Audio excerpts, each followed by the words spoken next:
السلام علیکم ورحمۃ اللہ وبرکاتہ۔ نحمده ونصلی ونسلم علی رسولہ الکریم، اما بعد۔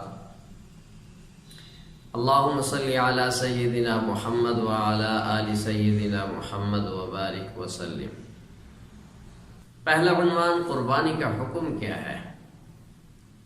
قربانی کے متعلق بعض مستشرقین تو یہ واغلہ کرتے ہیں، شور کرتے ہیں، یہ کوئی ضروری چیز نہیں ہے، اور ہر سال قربانی کے موقع پہ اس پہ کالم لکھے جاتے ہیں کہ لاکھوں کروڑوں جانور ذبح ہو جاتے ہیں اور اتنا سرمایہ ضائع ہو جاتا ہے اور جانوروں کو بھی تکلیف ہوتی ہے۔ اس سے بہتر ہے کہ یہ پیسہ کسی رفاہی کام میں لگ جائے اور غریبوں میں تقسیم ہو جائے، کسی کا چولہا جل جائے۔ اس طرح کی یہ ہمدردی کی آہیں بھرنے والے ہر سال اس موقع پہ ظاہر ہوتے ہیں اور لوگوں کو اعمال خیر سے روکتے ہیں۔ ان سے تو عرض یہ ہے کہ پورا سال یہ لوگ گوشت کے بغیر ان کی روٹی ہضم ہی نہیں ہوتی۔ کبھی چکن ہے، کبھی مٹن ہے، کبھی بیف ہے، کبھی مچھلی ہے، ہوٹلوں پہ رش لگا ہوا ہے۔ کبھی ان کو جانوروں کے بارے میں ہمدردی پیدا نہیں ہوئی۔ جس وقت یہ لیکچر دیتے ہیں یا کالم لکھتے ہیں، اس وقت بھی ان کے پیٹ میں گوشت ہی ناچ رہا ہوتا ہے۔ یہ گوشت کی گرمی اور مستی ہے کہ ایسی باتیں کرتے ہیں۔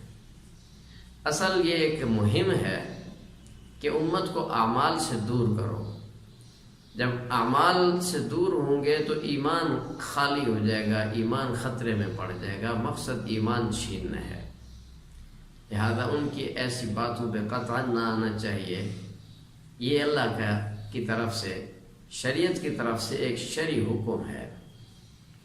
دوسرا طبقہ وہ ہے جو کہتا ہے کہ قربانی اچھی چیز ہے، کرنی چاہیے، لیکن کوئی فرض واجب نہیں ہے، مستحب عمل ہے، کر لو تو اچھا ہے، نہ تو نہ صحیح۔ دلیل اس حدیث کو بناتے ہیں جس میں حضور خاتم النبیین صلی اللہ علیہ وسلم نے ارشاد فرمایا کہ جو شخص قربانی کا ارادہ کرے اس کو چاہیے کہ عشرہ ذی الحجہ میں اپنے ناخن اور بال نہ کاٹے۔ اس کو دلیل بناتے ہیں کہ یہاں ارادے کا ذکر ہے، بھی ارادہ کرے تو ایسا کر لے، نہیں تو نہ صحیح۔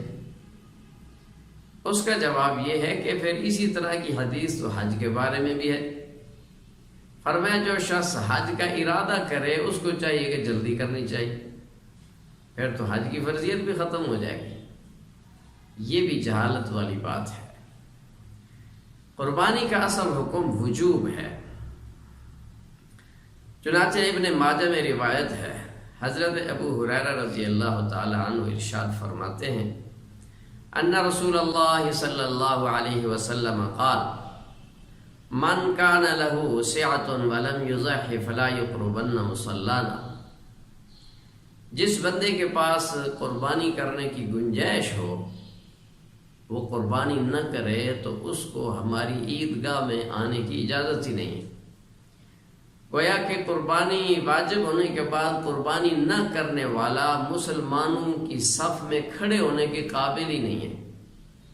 اتنی سخت وعید جو آئی ہے یہ کسی مستحب کام پر، غیر ضروری کام پر نہیں ہوا کرتی، یہ وجوب ہے۔ پہلی امتوں پر بھی قربانی چلی آ رہی ہے۔ اللہ رب العزت نے ارشاد فرمایا لِكُلِّ أُمَّةٍ جَعَلْنَا مَنْسَكًا، ہم نے ہر امت پر قربانی کو لازم کیا، اس امت پر بھی قربانی لازم ہے۔ باقی ترتیب اور تفصیلات ہر امت کی علیحدہ علیحدہ تھی۔